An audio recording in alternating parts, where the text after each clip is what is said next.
আসসালামু আলাইকুম। এখন শুনবেন সংবাদ শিরোনাম। ছুটি শুরুর দিনে রাজধানী ছাড়ার ধুম, প্রিয়জনের সাথে ঈদ আনন্দ উদযাপনের স্বপ্ন নিয়ে বাড়ির পথ ধরেছেন হাজারো মানুষ। পবিত্র লায়লাতুল কদরের সন্ধানে রাতভর মুসল্লিদের ইবাদত বন্দেগী, মহান আল্লাহর ক্ষমা ও নৈকট্য লাভের আশায় মসজিদে মসজিদ। নতুন জটিলতায় জুলাই আদেশের সাংবিধানিক ভিত্তি, গণভোটের প্রস্তাব বাস্তবায়নে আইনগত বাধ্যবাধকতা নেই সরকারের, বলছেন বিশেষজ্ঞ। বাড়তি অর্থ খরচ না করে প্রস্তুত করা হয়েছে প্রধানমন্ত্রী সরকারি বাসভবন যমুনা। তারেক রহমান কবে উঠবেন সে সিদ্ধান্তের অপেক্ষায় এতক্ষণ শুনছিলেন সংবাদ শিরোনাম। এখন শুনবেন বিস্তারিত। ঈদের ছুটির প্রথম দিন আজ।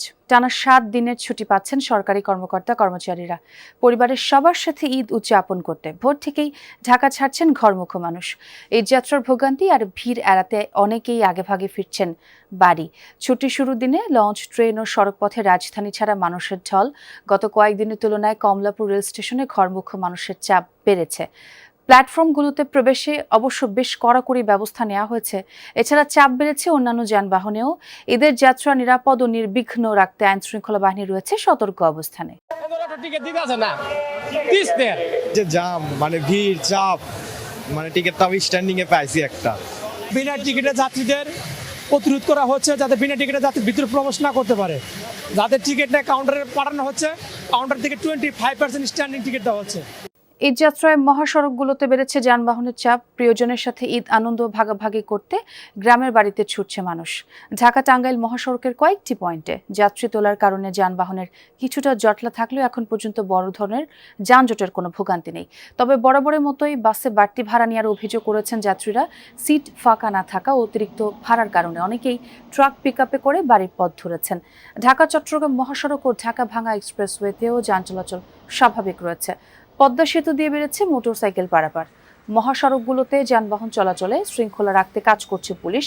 এদিকে পাচুরিয়া দৌলতদিয়ায় নৌরুটে নির্বিঘ্নেই চলছে ফেরি পারাপার। দর্শক, যেমনটি বলছিলাম, সরকারি ছুটির শুরুর দিনে ঈদ উল ফিতর উদযাপনে লঞ্চ, ট্রেন ও সড়কপথে বাড়ি ফিরছে রাজধানীবাসী। আমার সহকর্মীরা বিভিন্ন পয়েন্টে রয়েছেন, আমরা সবার সাথেই কথা বল। রমজানের শেষ দশকের সবচেয়ে মহিমান্বিত রাত লায়লাতুল কদর, যে রাতকে হাজার মাসের চেয়েও শ্রেষ্ঠ বলা হয়েছে পবিত্র কোরআনে। সেই পবিত্র রাতের সন্ধানে আর মহান আল্লাহর ক্ষমা ও নৈকট্য লাভের আশায় নির্ঘুম রাত যাপন করছেন ধর্মপ্রাণ মুসল্লিরা। মশগুল ছিলেন ইবাদত বন্দিগিতে। জাতীয় মসজিদ বাইতুল মোকাররম সহ রাজধানী জুড়ে মসজিদে মসজিদে হয়েছে বিশেষ দোয়া মোনাজাত। সে মহিমান্বিত রাতেই হযরত মুহাম্মদ সাল্লাল্লাহু আলাইহি ওয়াসাল্লামের উম্মতদের জন্য নাজিল হয়েছিল পবিত্র আল কোরআন শরীফ। এই রাতে ইবাদতে মশগুল হন ধর্মপ্রাণ মুসল্লিরা। মসজিদে মসজিদেও চলে ইবাদত বন্দিগি।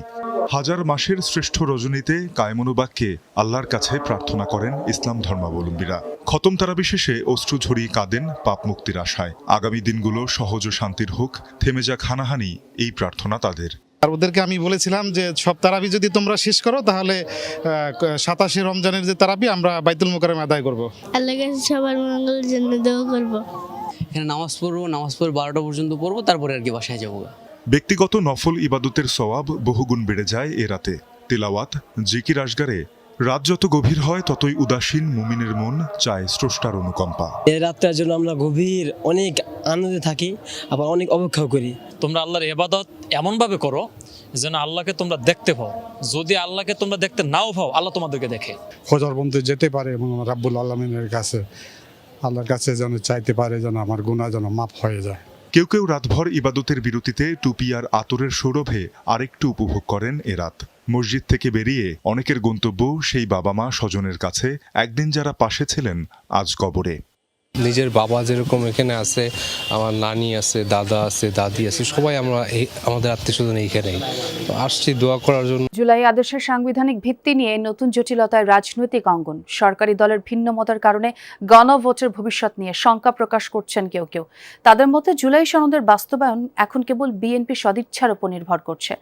আইনজ্ঞদের মত, গণভোটের প্রস্তাব বাস্তবায়নে আইনগত বাধ্যবাধকতা নেই সরকারের, তবে জনরায় মানতে নৈতিক চাপ রয়েছে। সেই সাথে আছে বিরোধী দলের আন্দোলনের হুমকিও। 24-এর গণ অভ্যুত্থানে আওয়ামী লীগ সরকার পতনের পর দাবি ওঠে সংস্কারের। যেন রাষ্ট্র কাঠামোয় স্বৈরতন্ত্র ফিরে না আসে। তখনকার আন্দোলনে অংশ নেয়া সব রাজনৈতিক দলের দীর্ঘ আলোচনায় চূড়ান্ত হয় জুলাই সনদ। জনগণ তাতে মত দেয় গণভোটের মাধ্যমে। জুলাই আদেশ ও গণভোটের 4 প্রশ্নে সম্মতি ছিল না বিএনপির। উচ্চকক্ষে পিআর সহ নোট অব ডিসেন্ট দেয়া সিদ্ধান্তে অনড় ছিল দলটি। জুলাই আদেশ অনুযায়ী শপথ কিংবা ফলাফলের 30 দিনের মধ্যে ডাকা হয়নি সংবিধান সংস্কার পরিষদের অধিবেশন।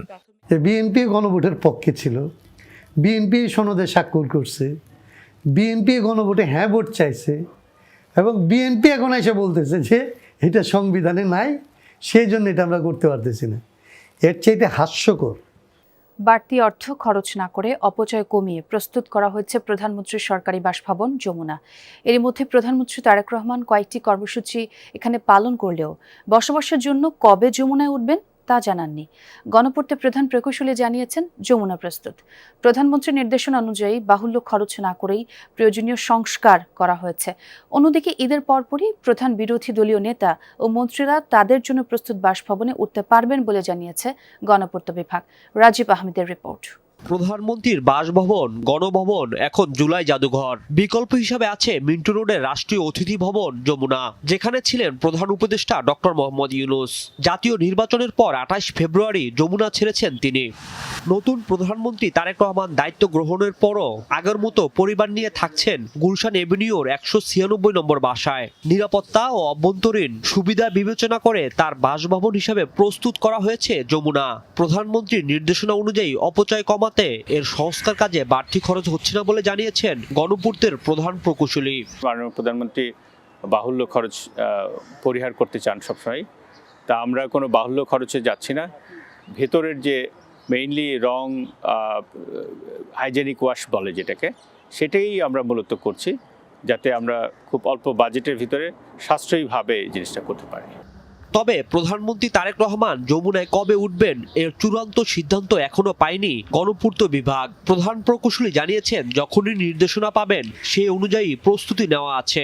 অলমোস্ট রেডি হয়ে গেছে। আর ইতিমধ্যে যমুনাতে তো মাননীয় প্রধানমন্ত্রী কয়েকটা প্রোগ্রামও করেছেন। তো সুতরাং যদি সিদ্ধান্ত হয় আমাদের খুব বেশি সময় লাগবে না। যখনই সিদ্ধান্ত হবে আমরা উইদিন 2 উইকসের ভিতরে আমরা রেডি করে ফেলতে পারবো।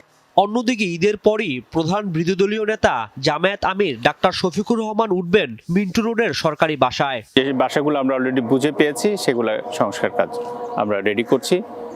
কিছু কিছু মন্ত্রী মহোদয়দের হয়তো আমরা ঈদের আগেই বুঝে দিতে পারবো, আর বাকিগুলো আমরা ঈদের